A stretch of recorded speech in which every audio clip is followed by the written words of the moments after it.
কমকৈ কথা কোৱাটো কিয় প্ৰয়োজন? মনে মনে থকাৰ উপকাৰিতা কি? এই প্ৰশ্ন সুধিবলৈ এদিন গৌতম বুদ্ধৰ ওচৰলৈ এজন ব্যক্তি গ'ল। ব্যক্তিজনে ক'লে, গুৰুদেৱ, আপুনি ইমান শান্ত হৈ কিয় থাকে আৰু ইয়াৰ উপকাৰিতা কি? বুদ্ধদেৱে ক'লে, তুমি মনে মনে থকাৰ উপকাৰিতা জানিব বিচাৰিছা? তেতিয়াহ'লে শুনা।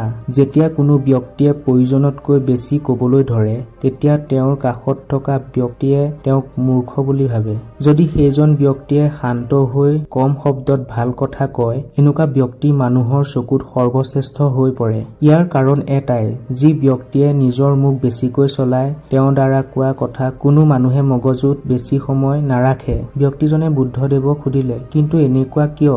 বুদ্ধই ব্যক্তিজনক ক'লে, এনেকুৱা এই কাৰণেই হয়, যি মানুহে দিনে ৰাতিয়ে বহুত কথা কয়, এনেকুৱা ব্যক্তিৰ কথা মনত ৰখাটো কঠিন হয়। সেইবাবে শান্ত হৈ থকাটো বহুত জৰুৰী। নমো বুদ্ধায়।